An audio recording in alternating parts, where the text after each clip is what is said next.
So what does this look like? A normal heart, you see on the left, and here is congenitally corrected transposition. How can we identify it? You may say, well, the right ventricle is very trabeculated, I can identify the RV, but it is the tricuspid valve which gives you the clue. There's the normal tricuspid valve. It is the lowermost valve, always enters the right ventricle, and here this valve is the tricuspid valve. It enters the right ventricle, and it has to be, because it's the lowermost valve, the right ventricle's on the left, it has to be L, or congenitally corrected transposition. And here you see this right ventricle on the left side, again giving rise to the aorta. There's the echocardiogram, the lowermost valve. This has to be a morphologic right ventricle. And on angiography, you see this very trabeculated right ventricle giving rise to the aorta. Misdiagnosis sometimes is non-compaction, and you can see why, because this systemic morphologic RV gives rise to the aorta. Associated lesions, what do we look for? VSD, about 70% of patients, pulmonary stenosis, but importantly, this tricuspid valve, you can call it a left AV valve or a systemic AV valve, it all means the same, often is abnormal, and in adults frequently leaks. AV valve regurgitation, this systemic or tricuspid valve often leaks.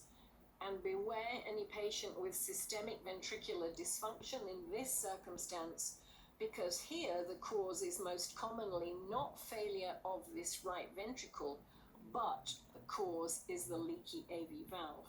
Complete heart block is also more common in these patients. So here is an apex down format. You can see this has to be the tricuspid valve. You can see how abnormal it is. It's very thick and dysplastic. And look at this severe torrential AV valve regurgitation.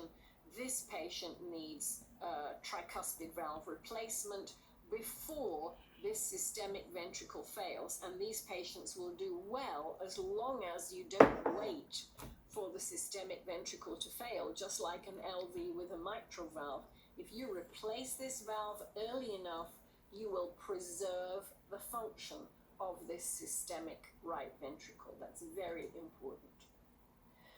Identifying it on chest x-ray, I'd remind you of the normal appearance of a chest x-ray, this vascular pedicle, the triad of the ascending aorta, descending aorta on the left, and pulmonary artery. Remember, because of the abnormal position of these great vessels, it looks different in congenitally corrected transposition. Where's the ascending aorta? Where's the descending aorta? Where's the pulmonary artery?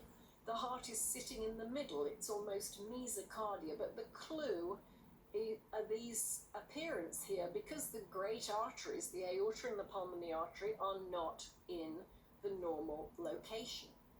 And again, I'd remind you that this is the most common lesion associated with dextrocardia. Here you have the heart to the right, gastric bubble is on the left, so you have discordance above and below the diaphragm. Always consider CCTGA in this circumstance. Again, heart block can be an important complication, and the ECG can give you an important clue, because inversion of the right and left bundles here, as these ventricles are switched, causes septal activation from right to left, so that Q waves are absent in V5 and V6. But you have Q waves in the inferior leads, like on this ECG here. Q waves in the inferior leads, no Q waves in the lateral leads, raising the concern that does this patient have an inferior infarct. And if you see an ECG like this, here you see heart block as well as these Q waves inferiorly, consider the diagnosis of CCTGA. So the